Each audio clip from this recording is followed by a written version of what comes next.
Shalom, all praises to Yahweh, Ba'ashem Yahushai, Ba'ashem Rakakudash. Double honors to the apostles and elders of Great Millstone that rule well, blessings to the hopeful elect. Teaching this word in all sincerity and in truth.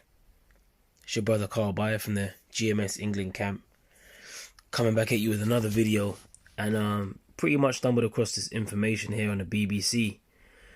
And this is pretty much Esau's tongue falling upon himself. And it's titled The Mysterious Other Petra, which you know anything about Mount Petra, that's where, Esau was dwelling at. Okay, pretty much in Mount Seir. Alright, and in fact I got a map here to show you. Because scripture says prove all things, and as you can see it says Edom, why is it doing this shit? Let me see here. Here we go. Edom. Right, you got the kingdom of Israel there, right, and in the south of Jerusalem, what do you have? You have the kingdom of Edom. Okay, this shit keeps freezing. Well, let me zoom in, and then you can see Petra at the bottom, right there, amongst the kingdom of Edom, and it's there. You can see it in yellow on the map. All right, and that's where Esau was dwelling, man. Esau, Edom. All right, but what I'm gonna do is I'm gonna go ahead and play you this clip, and as you can see, it's called the Forgotten Other Petra. Alright, and we're going to get some images of Mount Petra, or Mount Seir, or Petra, and have a look at the architecture and see. And this is, you can tell that this is the same people coming back in the reincarnation, building up the same way that they was building, or the same type of architecture that they were building within these caves, within these rocks. Okay, so I'm going to go ahead and play you this clip right here. Kind of southern capital for the Nabatean kingdom, whose main capital was, of course, Petra in current Jordan. There are a lot of rock-carved tombs, very monumental, basically the same type of tombs that we have in Petra. The Nabateans were... Same type of tombs that they have in Petra, which they say, the main capital was Petra, alright, of these so-called Nabateans. Now, what I want to do is I want to go ahead and type in Petra, to show you a bit of what the architecture was like in Petra. Now, when you go to Petra, which is located in Mount Seir, right, which belonged to Esau, Edom, you can see this architecture right here, man. Check this out. You can see the Roman type pillars, all right, which they're gonna go on and tell you exactly what the architecture was like. Check this out. The link between the Arabian Peninsula and the Mediterranean world. So their architecture bears a significant Greco-Roman and Egyptian imprint. Woo! So their architecture bears a significant Greco-Roman and Egyptian imprint, which if you know anything about history, you know who the Greeks and the Romans were. They were Edomites.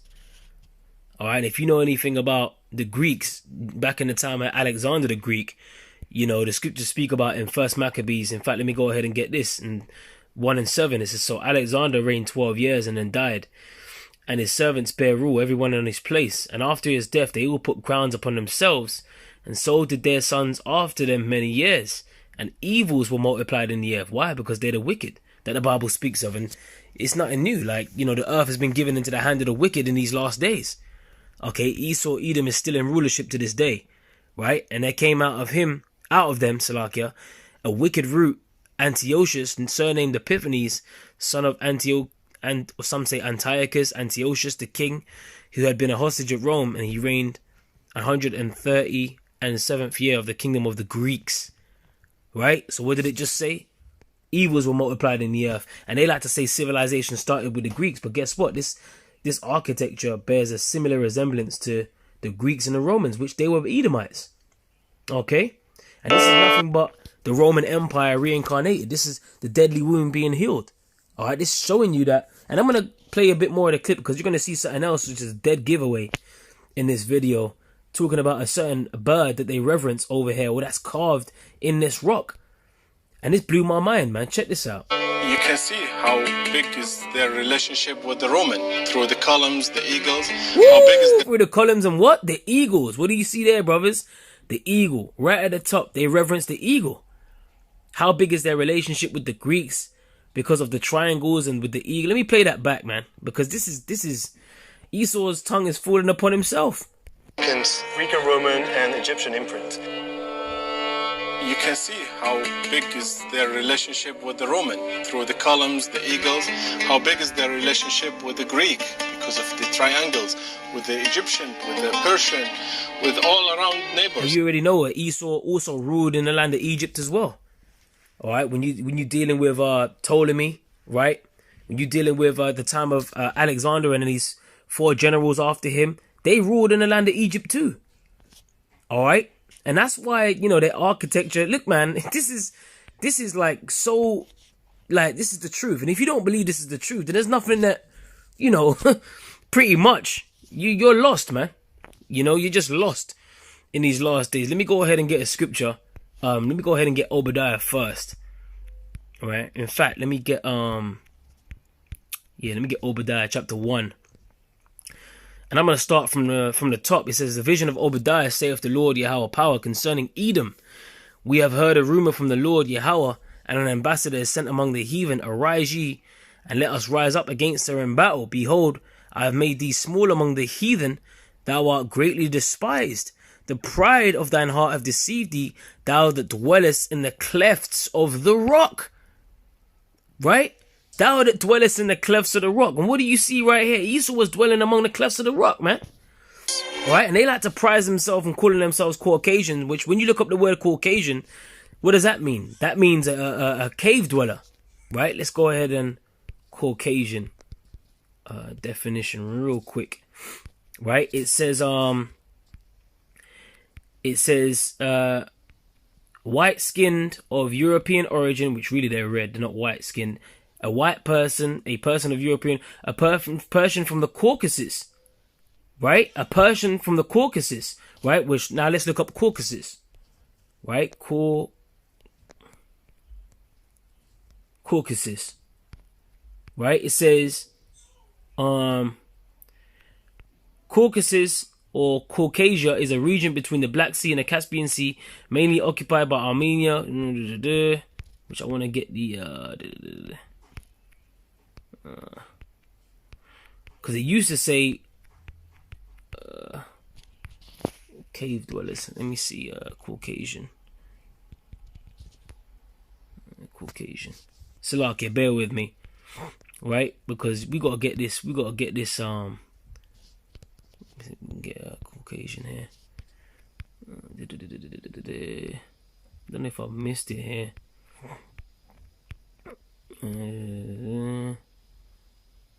Caucasians, which is people dwelling among the Caucasus Mountains. They used to say that Caucasus Mountains. Let me just type in Caucasus Mountains because I don't want to Caucasus Mountains. There we go. The Caucasus Mountains, a mountain system at the intersection of Europe and Asia, stretching between the Black Sea and the Caspian Sea. So they were dwelling in the mountains, man. You know, the Caucasus Mountains. All right, and this is Esau Edom, and this is his tongue falling upon himself in these last days, man. Okay, so let's go back to the scripture in Obadiah chapter 1 and 3. It says, the pride of thine heart hath deceived thee, thou that dwellest in the clefts of the rock, whose habitation is high, that saith in his heart, who shall bring me down to the ground? Now this is the kicker. Check this out. Though thou exalt thyself as the eagle, and though thou set thy nest among the stars, thence will I bring thee down, saith the Lord. And you already know that they started going down in the late 60s, man, when they claimed to go to the moon, right? But guess what? They've been going down ever since. But the point I wanted to focus on was the eagle part, all right? Because in this clip here, what did it say? How big is their relationship with the Greek because of the triangles, with the Egyptian, with the Persian, with all around neighbors. Nabatean, of course, were here, but they were international relationship with Roman and Egyptian imprint. Here we go. You can see how big is their relationship with the Roman through the columns, the eagles. Through the columns and the eagles, man. All right, through the columns and the eagles. Now, when you type in American, CIA, what the hell is going on, man? That is Satan. What is going on? American CIA. When you type in or American bald eagle. Right, when you type in American bald eagle, you already know that America reverences the eagle, man. And this shows you that this is Esau's kingdom. This is Esau. This is his kingdom, man, because they reverence the eagle, which the eagle is a filthy bird, man. All right, and it flies higher than all the others, and guess what? It hunts vermin, it hunts prey from such a high height. That's why the scripture says whose habitation is high, and these eagles fly high. That's why they reverence the eagle, man.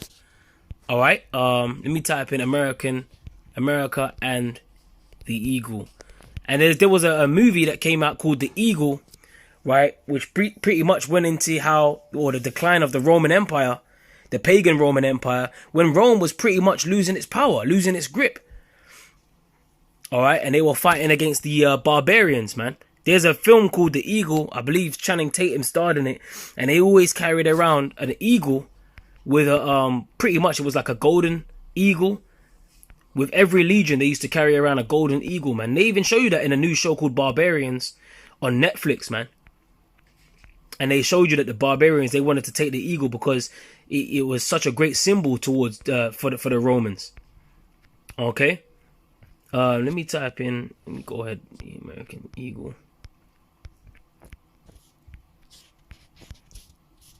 My shit keeps freezing. What is going on with this?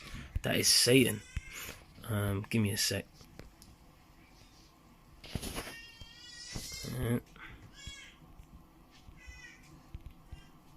American eagle.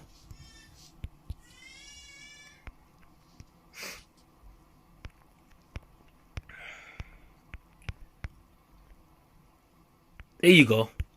In fact, I could just get the dollar bill, man, because what you can see on the back of the dollar bill is the eagle. All right, American dollar. Okay, and when you look on the back of the American dollar, what do you have? There you go, the eagle, right there on the back of the American dollar bill. And I actually have one with me as well, man. All right, in my wallet, and I always bring it to the camp just to prove that, you know, pretty much this is talking about Esau, Edom, because they reverence the eagle. All right, but not only that, the scriptures speak about spiritually Sodom and Egypt. They also have the pyramid on the back of their dollar bill as well, man.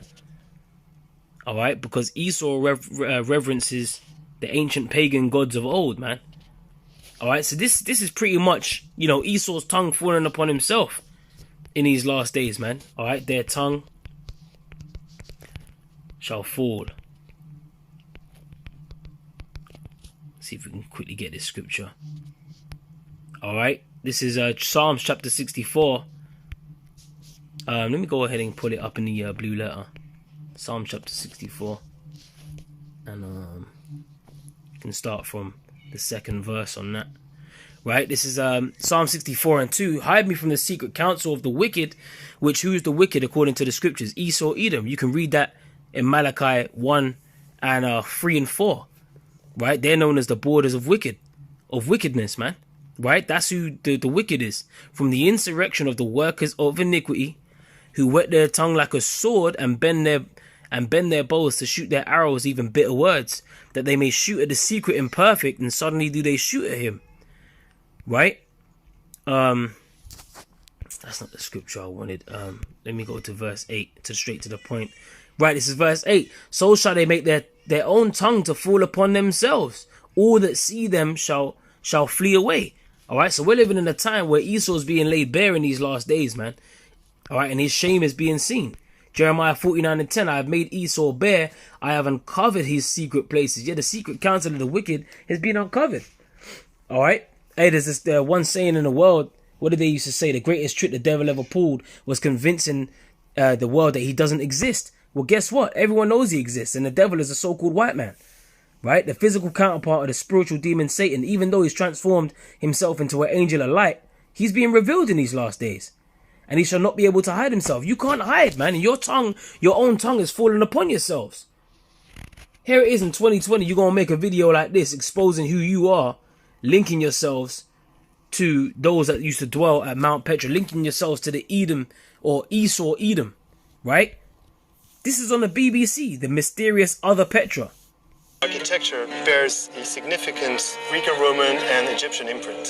So there you go, man. You can see how big is their relationship with the Roman through the... Yep, the relationship with the Romans. And earlier I mentioned the Romans, which I hope I can pull it up because my phone keeps freezing. But let me just type in the Romans, Roman eagle. See if we can get... There you go. And this is what they used to carry around with their legions, man. These Roman eagles, right? That was the symbol of Rome, if you will. That's what they used to roll around with. And like I said, I mentioned they had that film, The Eagle, right? And starring Channing Tatum. And this is it, man. The Eagle. Alright? It says, in a bid to restore his father's honor, Marcus Aquila, the young Roman soldier, arrives in Britain to find his legion's golden emblem, right? Which disappeared years ago under mysterious circumstances. So they used to roll around with a golden emblem, which was the Roman eagle. Let's look at that word emblem and see what that means. Right, an emblem, it says a heraldic device or symbolic object as a distinctive badge of a nation, organization, or family. Right, it says a thing serving as a symbol of a particular quality or concept. Right. Going back to Obadiah chapter 1, just to round the lesson off. What did it say? It said, Obadiah 1 and 4, though thou exalt thyself as the eagle, and though thou set thy nest among the stars, thence will I bring thee down, saith the Lord. You can't deny that this ain't the Edomites that this is talking about right here. Right? That the scriptures are talking about. This is all, it's perfect. It all links up, man. Alright, now let's type in Petra again. We get some images on Petra and look up the architecture and see how it bears so much resemblance with that of the architecture of even the White House. Okay, you can see them Roman pillars right there. Okay, you see the architecture right there. Now let's type in the White House. Alright, and bingo, what do you have? The same type of pillars, man. Alright, and that's over there in America. And what does America reverence? The eagle. Alright, so this is pretty much, I hope this has been an edifying lesson. Kala Yahweh Yahweh. Hey, their tongue is falling upon themselves, man. The forgotten other Petra. This is on the BBC Real. You brothers, and I'm going to put this video in the comment in the description section, in the post-production, Lord willing. This video was edifying. Till the next time I say shalom.